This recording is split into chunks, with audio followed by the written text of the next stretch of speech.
মেয়ে মেয়ে থাকবে না, পুরুষ পুরুষ থাকবে না। এই আপনার একটা প্রধান হরমোন টেস্টোস্টেরন, সেটা কমে গেলে গা আপনার ভিতরে পুরুষত্ব থাকিবে না। তাহলে একটা লোক অখাদ্য কুখাদ্য খাবে, এটা কি তার নিয়ম হতে পারে? বলেন তো, কুসুম ফেলায় ডিম খান কেডা কেডা, একটু হাতটা দেখি। তা আপনি যে একটা মোটা তাজা হচ্ছেন, এতে কি আপনার কোনো লাভ হচ্ছে? হঠাৎ করে এসে গেল একজন সরিষার তেল খারাপ, আর আপনি আমি তো খাই, আমি তো শেষ।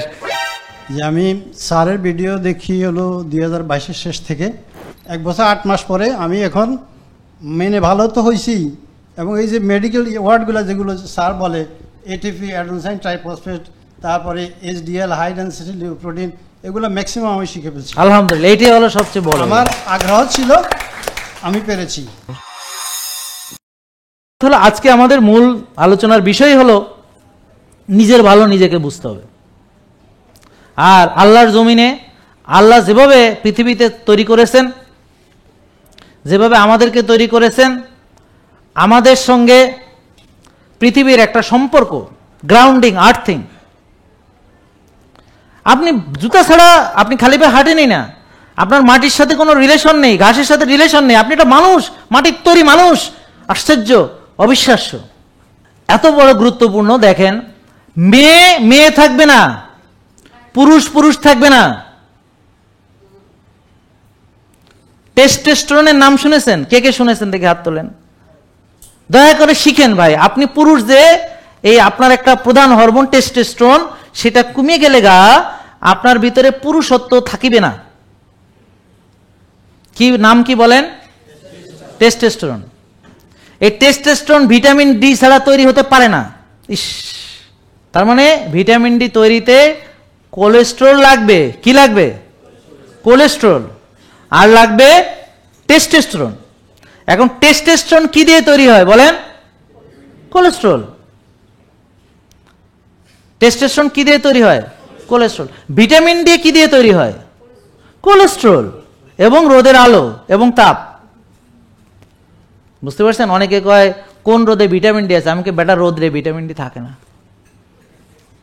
ভিটামিন ডি তোমার শরীরের উপর যখন সূর্যের আলো পড়ে একটা বিক্রিয়া হয়, কোলেস্টেরলের একটা বিক্রিয়া হয়, তারপর যখন তাপ হয় আরেকটা বিক্রিয়া হয়, তারপরে লিভারে একটা বিক্রিয়া হয়, তারপর কিডনিতে আর একটা বিক্রিয়া হয়, ফাইনালি কিডনি থেকে final active form of vitamin D kidney থেকে আসে। এই জন্য কিডনি রোগী যাদের, তাদের সবাইকে ডাইকেলটল খেতে দেওয়া হয়, কারণ তাদের কিডনি সমস্যা, এদের তো আর ভিটামিন ডির অ্যাক্টিভ ফর্ম তৈরি হয় না। বুঝতে পারছেন? তাহলে এই যে নলেজটা ছাড়া আপনি বুঝবেন, তার মানে ভিটামিন ডি ছাড়া পুরুষ পুরুষ থাকবে না। মেয়েরা বলো আমরা নিরাপদ, তাই নাকি? তাহলে বলেন ইস্ট্রোজেন, মেয়েদের যে মেয়েলি হরমোন, ইস্ট্রোজেন তৈরি হইতেও কোলেস্টেরল এবং ভিটামিন ডি লাগবে। তারপর pregnancy hormone progesterone, oestrogen, progesterone, testosterone, cortisol, মানে এই যে হরমোনগুলো আছে সব কোলেস্টেরল থেকে তৈরি হয়। ভিটামিন ডিও কোলেস্টেরল থেকে তৈরি হয়। এইটাকে বলে প্রিকারসার। কি বলে? প্রিকারসার। মানে প্রিকারসার মানে কি? মানে হলো ধরেন এই যে বিল্ডিং তৈরিতে যেমন রড, সিমেন্ট, ইট, বালু, এটা হলো তার র মেটেরিয়ালস।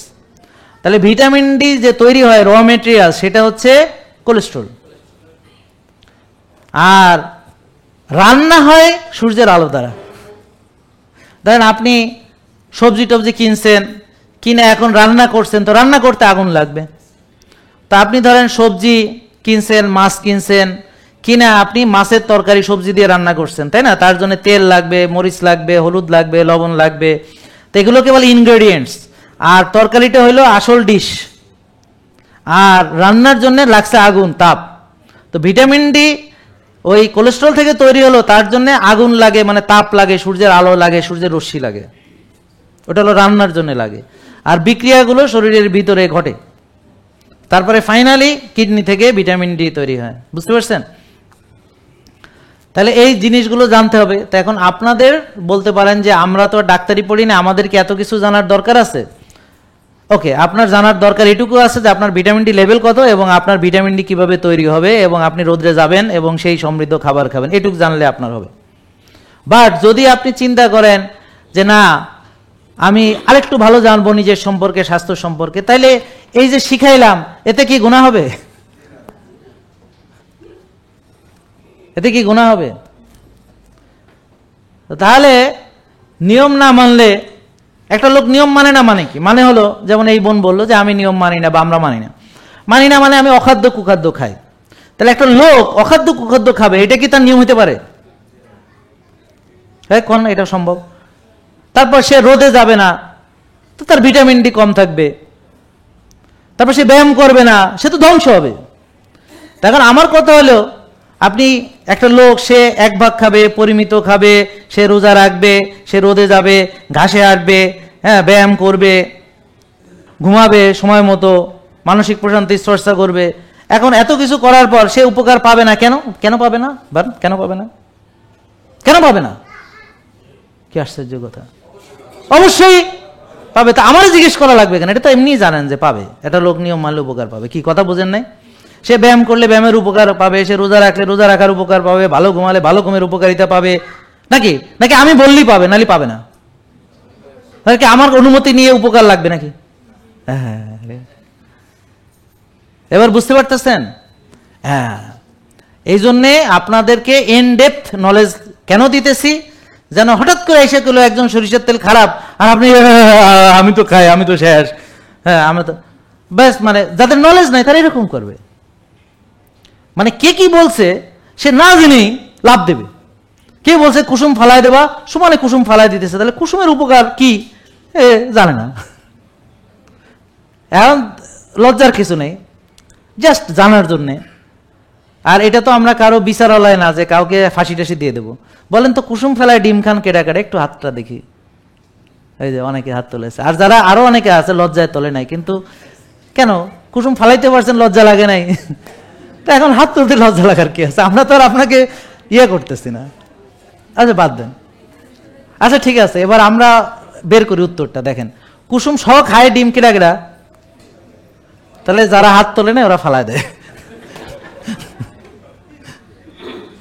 এবার বুঝছেন, সংখ্যা কিন্তু কম না, উত্তর কিন্তু বাইর করে ফেলছে। অনেকে আছে ডিমই খায় না, আর যদি খায় ফার্মের ডিম। তাইলে এখন দেখেন, হাত এবার উঠাবেন যারা শুধুমাত্র দেশি ডিম খান, কোনো ফার্মের ডিম খান না, হাত তোলেন। আর বাকি সব ফার্মের ডিম খায়। ওটা ঠিক আছে, এখন খান, এখনের কথাই জিজ্ঞেস করছে। ওকে, বাকি সব ফার্মের ডিম খায়। তো এখন ফার্মের ডিম খেয়ে কি আপনি রাতা মোরগের মতো তাজা শক্তিশালী হবেন? আশা করা যায় না। তো যে যা খায় তার পরিণতি তাই হবে। এখন ধরেন একটা ফার্মের মুরগি বেঁধে রাখে সারাদিন, আর আমরা সারাদিন বসে থাকি ঘরের মধ্যে, ব্যায়াম করি না।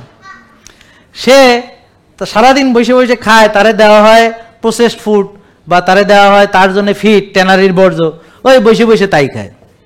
সে রোদেও যায় না, বুঝছেন? তা আমরা কি করি? আমরাও এরকম ওই ফার্মের মুরগির মতো ব্যায়াম করি না, কায়িক শ্রম করি না, বসি আর খালি খাই, আর রাত জাগে আর টেনশন করি। তা আমার পরিণতি কি হবে? একটা দেশি গরু সে কি করে? চলাফেরা করে, রোদে যায়, ঘাস খায়, হাঁটাচলা করে, কাজ করে। আর ফার্মের গরু, তাকে গলায় রুটি বেঁধে এখানে রাখা হয়, আর তাকে ওই গ্রেন খাওয়ানো হয়, অ্যান্টিবায়োটিক দেওয়া হয়, ইঞ্জেকশন দেওয়া হয়, স্টেরয়েড দেওয়া হয়, মোটা তাজা করা হয়, কুরবানিতে বেশি ওজন হইব। তাহলে আপনি কোন জাত? হাইব্রিড। তো এখন আমরা মোটা তাজা হচ্ছে কিসের জন্য? ওই ঘটনা একই, ওই গরুরও ইনসুলিন রেজিস্ট্যান্স হয়। তো এই জন্যে ওই গরুর ইনসুলিন বাড়ানোর জন্য ওকে ঘাসের বদলে গ্রেন দেওয়া হয়। তো গ্রেন খেলে এটা তো কার্বোহাইড্রেট জাতীয়, এগুলো তো ইনসুলিন স্পাইক করবে, তো চর্বি বেশি জমবে। তো চর্বি বেশি জমলে গরু তাড়াতাড়ি মোটা তাজা হবে, তো মোটা হলেই ওজনে বেশি বিক্রি হবে, কোরবানিতে লাভ হবে। আর আপনারা যে মোটা তাজা হচ্ছেন তাতে আপনার লাভ হচ্ছে না, ওই কোরবানি হচ্ছেন, আপনি বুকে ছুরি চালাইতেছে, ডাক্তার যিনি ছুরি চালাচ্ছে তার লাভ হইতেছে, আর আপনি নিজের হার্ট কোরবানি দিতেছেন। কারণ ফার্মের গরুরে তো তৈরি করা হয়েছে কোরবানিতে লাভ হবে, গরুর কোরবানি হবে। আর যে এই খাওয়াচ্ছে, খাওয়াইয়াম বেলা মোটা একটা হাতির মতো গরু হয়েছে, এখন সেটা বেসলি মেলা টাকা পাবে, সেটা। এখন আপনি যে নিজে মোটা তাজা হচ্ছেন, আপনি যে হাইব্রিড হচ্ছেন, আপনি যে প্রসেসড ফুড খাইতেছেন, বারবার খাইতেছেন, আপনি যে রাত জাগতেছেন, টেনশন করতেছেন, ঘুমাচ্ছেন না, ব্যায়াম করতেছেন না, তা আপনি যে একটা মোটা তাজা হচ্ছেন, এতে কি আপনার কোনো লাভ হচ্ছে? তো আপনি তো আপনার হার্ট কোরবানি ঠিকই করতেছেন, কিন্তু লাভ হচ্ছে যে বেটা ছুরি চালাচ্ছে আর যে বেটা রিং ঢুকছে তার সার্জনে। তা আপনি নিজেকে কোরবানি দিয়ে আপনার কি লাভ হচ্ছে? আপনি যে অনিয়ম করে আপনার কি বেনিফিট হচ্ছে বলেন, কথা বলেন তো। তাইলে লস হচ্ছে। কি কোরবানি দিচ্ছেন? কেউ চোখ, কেউ হার্ট, কেউ লিভার, কেউ কিডনি, কারো মাজা, কারো গিরা, বুঝতে পারছেন? কারো পেট ঠিক নাই, কিছু খাইতে পারে না, হজম হয় না, আর গ্যাসে এলাকা দুর্গন্ধ হয়ে যায়, মসজিদে গেলে উজু রাখতে পারে না, নামাজ পড়তে 2 রাকাত 4 বার উজু করা লাগে, এরকম রোজা রাখতে পারে না, একটু পর পর খাইতে। তো অনিয়ম করলে কি কি পাওয়া যায় তা তো পাইছেন নাকি? তাই কি অনিয়ম করবেন? তাহলে তো হয়েছে। ধরেন নিয়ম মেনে কোনো উপকারী পাবেন না, তাহলে কি নিয়ম মানবেন? আপনার তো উপায় নাই, দেয়ালে পিঠ ঠিক গেছে। আপনাকে ওয়ারেন্টি গ্যারান্টি না দিলেও আপনাকে মানতে হবে, বুঝেন নাই? হ্যাঁ, এখানে আসলে আপনাদের যে ধারণাটা সেটা হলো ডাক্তার যা বলে সেটা ঠিক, এটা আসলে ঠিক না। আমার কথা বুঝতে পারছেন? ধরেন ব্যায়ামের উপকারিতা, আমি যদি ব্যায়াম ভালো না বলিও, কিন্তু ব্যায়ামের উপকারিতা আপনি পাবেনই যদি ব্যায়াম করেন। পৃথিবীর সব ডাক্তার যদি বলে যে ডায়াবেটিস ভালো হয় না, এবং এটাকে যদি আপনি সত্যি মনে করেন, করতে পারেন, কিন্তু তাই বলে মিথ্যা কোনোদিন সত্যি হয় না। সত্য হলো ডায়াবেটিস ভালো হয়। আমাদের লাখ লাখ রোগী ওষুধ ছেড়ে সুস্থ। এখানে কে কে আছেন? এই যে 1 জন, 2 জন, 3 জন, আর কে? 4, 5, 6, 7, আর কে আছেন? 8, 9। ওকে, আজকে নতুন কারা আসছেন দেখি হাত তোলেন তো। বেশিরভাগ নতুন। তো যারা পুরাতন আছেন, যারা আমাদের মেনেছেন, এরকম কেউ আছেন যে মেনে রেজাল্ট পান নাই? মেনে রেজাল্ট পান নাই? মেনে রেজাল্ট পান নাই? শোনেন, পৃথিবীতে বোন দেখছেন তো, মেনে রেজাল্ট পান একজনও নেই। বুঝতে পারছেন না? এখন আপনি কার নিয়ম মানবেন বলেন তো? কার নিয়ম মানবেন? এখনো বুঝেন নাই? আল্লাহু আকবার। ইস, আপনি মানবেন তো আল্লাহর দেওয়া নিয়ম, তাহলে যার নিয়ম মানবেন সে রেজাল্ট দিবে। কিন্তু ডাক্তারের নিয়ম মানবে, ডাক্তার তো আপনাকে রেজাল্ট দিতে পারবে না। কি আশ্চর্য! রেজাল্ট হলো কাটা ছেঁড়া অপারেশন, রেজাল্ট হলো রিং, রেজাল্ট হলো ওপেন হার্ট, রেজাল্ট হলো আঙ্গুল কাটা, রেজাল্ট হলো চোখে লেজার মারা, চোখ কাটা, রেজাল্ট হলো আপনার ধ্বংস যা যা আছে সেটাই হলো রেজাল্ট, এটাই হলো পারবে। কিন্তু 1 ভাগ খাওয়া কার নিয়ম? শরীরের যত্ন নেওয়া কার নিয়ম? শরীরের হক আদায় করা কার নিয়ম? এসার পরে ঘুমানো কার নিয়ম? রোজা কার নিয়ম? পরিমিতিবোধ বজায় রাখা কার নিয়ম? তো তাহলে সূর্য কে বানাইছে? জমিনে বিচরণ কে করতে বলছে? চিন্তা করতে নিষেধ করছে কে? মানে চিন্তা মানে কি? 2 ধরনের চিন্তা। একটা হলো মুমিন হতাশ হবে না, মুমিন হতাশ হয় না, মুমিনের বৈশিষ্ট্য এটা নাই। তাহলে যে হতাশ হয় সে কি? ওকে, বলেন না এই কথা কঠিনভাবে, বলেন যে হ্যাঁ দুর্বল মুমিন, এটা বলতে পারি নাকি? তাহলে আল্লাহ হতাশ হতে নিষেধ করেছেন, কিন্তু আল্লাহ চিন্তা করতেও বলেছেন। কি? এই তোমরা কি ভাবো না? তাহলে ভাবনাটা কি ভাবনা? ভাবনা হলো গঠনমূলক চিন্তা, যে আল্লাহ কিভাবে পৃথিবী সৃষ্টি করেছেন, কেন নিয়ম মানতে হবে, অনিয়ম করলে কি হবে। তাহলে বিশৃঙ্খলা আল্লাহ পছন্দ করেন কিনা? এই কথা বলেন। তাহলে প্রথমে বিশৃঙ্খলা যে মানে, সে তো প্রথমেই আল্লাহকে মানে না, বা আল্লাহকে অখুশি করে। উদাহরণ দিতেছি। আচ্ছা, ফেরেশতারা কি বলছিল মনে আছে মানুষ সৃষ্টি করার সময়? এরা বিশৃঙ্খলা করবে, এই জমিনে রক্তপাত করবে, ফাসাদ সৃষ্টি করবে, বিশৃঙ্খলা করবে, এই জন্যে। তা আপনি সেই কাজটাই করতেছেন, তাহলে আল্লাহ মেলা খুশি না আপনাদের প্রতি? এখন আল্লাহ সন্তুষ্টি অর্জনের বেলাও তো আপনাকে অনিয়ম করা যাবে না। কি আশ্চর্য নাকি? এই কঠিন মনে হইতেছে কথাটা, কিন্তু কথা তো সত্যি। কঠিন মনে হইলে আমার কি? আমার কথা বুঝেন না? আপনি আল্লাহর জমিনে বাস করে, আল্লাহর আইনকে অস্বীকার করে আপনি পৃথিবীতে বাস করবেন আর আপনার ক্ষতি হবে না, এটা হতে পারে না। এটা তো পৃথিবীর সামান্য ক্ষতি, আসল ক্ষতি হলো ধুনো। এটা মরার পর টের পাবেন, ওটা আসল। ওটার জন্য ওয়েট করেন, ওটার জন্য কবরে যাইতে হবে। আর দুনিয়াতেই সামান্য রোগ শোক আবি যাবে, এটা নাথিং ম্যাটার্স, কারণ কেউ মনে রাখবে না। যে লোক জান্নাতে চলে যাবে, ওই পৃথিবীতে কষ্ট পাইছে কয়দিন ছিল, ওকে ধুর মনে নাই এইসব, আমি এখন এইগুলা নিয়ে 70টা কেমনে কি করুম, হ্যাঁ এখন আমি এগুলো নিয়ে চিন্তিত, আমার ওইসব নিয়ে ভাবার কারণ নেই।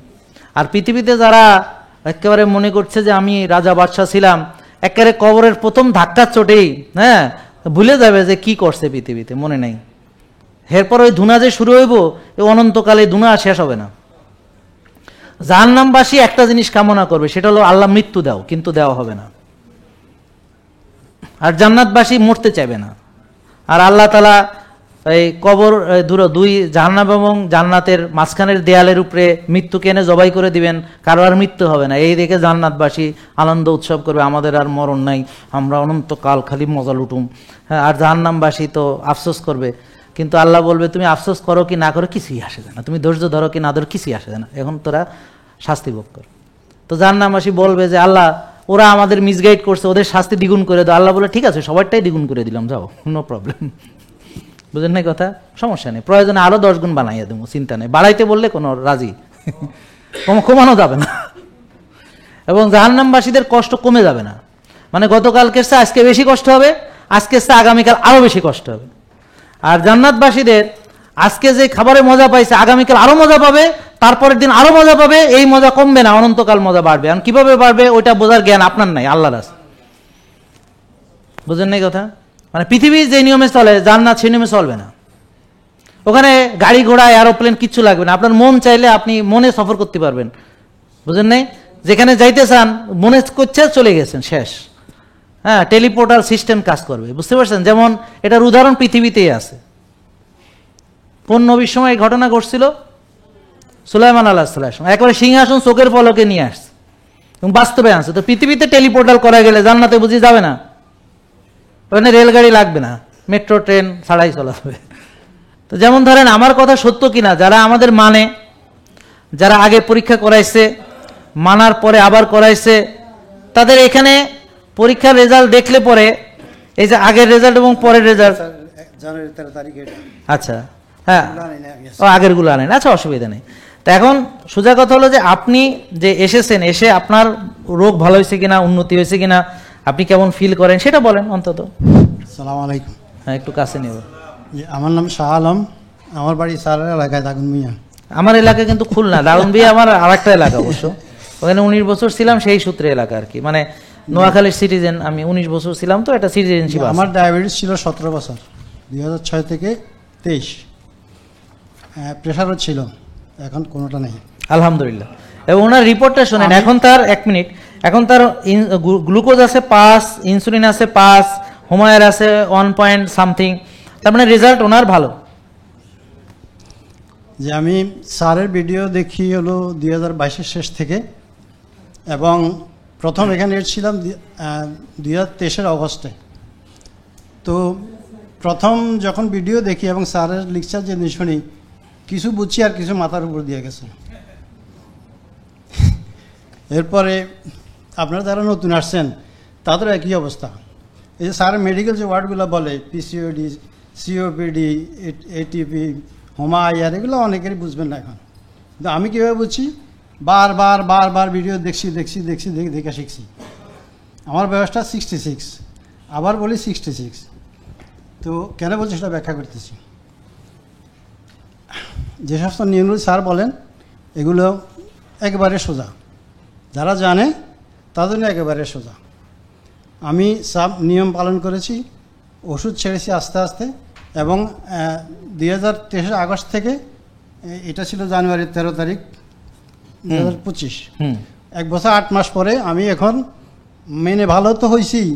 এবং এই যে মেডিকেল ওয়ার্ডগুলো যেগুলো স্যার বলে, এটিপি, অ্যাডেনোসাইন ট্রাইফসফেট, তারপরে এইচডিএল, হাই ডেনসিটি লিউপ্রোটিন, এগুলো ম্যাক্সিমাম আমি শিখে ফেলছি। আলহামদুলিল্লাহ, এটাই হলো সবচেয়ে বড়। আমার আগ্রহ ছিল, আমি পেরেছি। আমার ডায়াবেটিস ছিল, প্রেশার ছিল, এবং আনুষঙ্গিক আমার এই যে হাড় খাওয়া ছিল, এগুলো আলহামদুলিল্লাহ ভালো হয়ে গেছে। তো এখন মনে করেন যে আপনি তখনই ভালো হবেন যখন এটা মানবেন। মানার জন্য আপনাকে জানতে হবে, জানার জন্য 1900 ভিডিও আসলে দেখতেই হবে, 2000 ভিডিও দেখতেই হবে, না দেখলে কিছুই পারবেন না। স্যার বারবার বলে আপনারা জানা ছাড়া মানবেন না, যদি যারা না জেনে মানবেন তারা বিপদে পড়বেন। এবং আমি আলহামদুলিল্লাহ এখন আমার কিছু জমি জমা আছে, আমি প্রতিদিন 6 থেকে 7 ঘন্টা কাজ করি। আমি ফজরের পরে আমি বসে থাকি না। আমার 2 ছেলেকে নিয়ে আসছি আজকে, ওদেরকে জিজ্ঞেস করেন, ওরা সবাই ঘুমায়, আমি যে মাঠে কাজ করি। আমার 4টা কামলা লাগলে 2টা নেই, একদিন করে 1টা কামলা থাকে, একটা আমি নিজে করি। একটা 8টা লাগলে 4 দিন ভাগ করে সেটা একটা কামলানে একটা নিজে করি। এবং আমি জিমের জন্য ওয়েট লিফটিং ব্যাচ নিয়েছি ঢাকার থেকে, যেদিন কাম কম থাকে সেদিন আমি ওয়েট লিফটিং করি। আমি আমি আমি আমি ইয়োগা করি, ওয়েট লিফটিং করি, এবং আমার কখনো মনে হয় না আমার বয়স 66। ইয়েস ইয়েস, সেটাই। হ্যাঁ, এবং স্যার বলছে স্যারের জাহাঙ্গীর কবির জানতে হলে 6 থেকে 7 বছর সময় লাগবে। আমি 2 বছরে 30% শিখতে জানি না এখন। এরপরেও আমার মাঝে মাঝে মনে হয় আমি একজন ডাক্তার জাহাঙ্গীর কবির, আলহামদুলিল্লাহ। মনে হয় এটা আমার কাছে। আর প্রতিদিন আমি শিখি, গত 6 থেকে 8 মাসে প্রতিদিন স্যারের ভিডিও শেয়ার করি প্রতিদিন। এবং আমি কাজা দেখি 11টা যখন লাইভ শুরু হয় আমি তখন মাঠে থাকি। আমার ভিটামিন ডি 112 পর্যন্ত উঠছে, আলহামদুলিল্লাহ আলহামদুলিল্লাহ 112। এবং গত 6-7 বছরে আমার কোনো জ্বর কাশি সর্দি কিছুই হয় না। আলহামদুলিল্লাহ। তখন আমরা এটাকে খুব গুরুত্ব সহকারে নিতে হবে যে এটা একটা ভালো লাইফস্টাইল, এটা জানতে হবে প্রচুর, বারবার প্রচুর ভিডিও দেখতে হবে, নতুবা আপনারা কেউ পারবেন না। এটা স্যার বারবারই বলেন নলেজ পাওয়ার। এটাকে আগে ব্রেনটাকে সার্ভ করেন, ঢুকান, তারপরে দেখবেন যে সব কিছু সহজ, একেবারে ইজি। আমি এখন 20 ঘন্টা ওয়াটার ফাস্টিং করি, আমার কোনো দুর্বলতা নেই। আজকে আমি ইনফ্যাক্ট রোজা আছি, আজকে কোনো দুর্বলতা নেই, 20 ঘন্টা ওয়াটার ফাস্টিং করি, কোনো দুর্বলতা নেই। আমি কাজ করি সারাদিন। তো এখন কত হলে সবাই ভালো থাকতে আসছেন, ইনশাআল্লাহ চেষ্টা করুন, সবাই পারবেন, এটা কোনো ব্যাপারই না। আমি বয়সটা কি জন্য উল্লেখ করছি, আমি যদি এই বয়সে পারি আপনারা কেন পারবেন না? সবাই অবশ্যই পারবে ইনশাআল্লাহ, ইনশাআল্লাহ। ম্যাক্সিমাম লোক আমার থেকে ইয়া।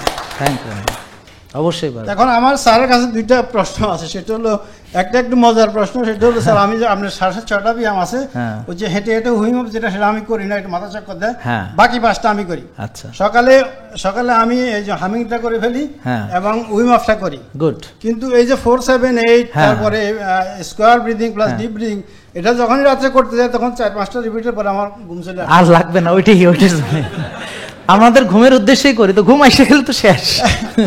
এই যে যখন ঈদের ছেলেরা বাড়িতে যায়, একেবারে আমার 5টা নাতি আছে, ওরা সব গরম থাকে, ওরা নাচানাচি করে, ওদের ADHD যে সমস্যা নাতিদের, ওরা নাচতে থাকে, ওদেরকে শোয়ানো যায় না। আমি আমার দরজা বন্ধ করে শুয়ে থাকি 9টা বাজে। 9টা বাজবো, আমার পৃথিবী আর নাই। তো এখন যেটা হলো সেটা হলো স্যার এইটা একটা সমস্যা। একটা সমস্যা না, এটাই হওয়া উচিত, ঠিক আছে এটা। আচ্ছা, দ্বিতীয় সমস্যা হলো স্যার আমার ওই যে কি বলে 2014-তে পিত্তথলি অপারেশন ছিল। হ্যাঁ।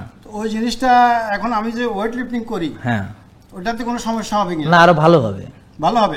কারণ ওই ক্ষতটা যেখানে কাটছে এটা আরো শক্তিশালী হবে, আর যারা দুর্বল ওদের ওখান থেকে হার্নিয়া হবে। আচ্ছা, তো এইটাই এলো বক্তব্য। আসসালামু আলাইকুম, সবাই ভালো থাকবেন। থ্যাংক ইউ, জাযাকাল্লাহ। এটা নিয়ে যান, আপনার রিপোর্ট খুব ভালো আছে মাশাআল্লাহ। তা আপনি তো 112, মানে ভিটামিন ডি মাশাআল্লাহ 100-র উপরে চলে গেছে। তো যাক, এখন মানলে ভালো থাকা যাবে, এতে কোনো সন্দেহ নেই, তবে জানতে হবে। তো এখন আজকে যারা এসেছেন, তো তারা আবার চিন্তা করেন যে আমি 6 বছর পরে মানবো, আগে শিখালোই, এরকম না, এরকম না। সেটা কি? সেটা হলো আপনি আজকে 1 মাসের জন্য কি কি করণীয় বুঝে করা শুরু করে দেন, এবং যা করছেন সেগুলো সম্পর্কে জানা শুরু করে দেন। কফিয়ানামা কেন করছেন, তাহলে কফিয়ানামা সম্পর্কে জানেন, এটা জানতে কয় মিনিট লাগবে? 10 মিনিট 15 মিনিট লাগবে, ঠিক আছে?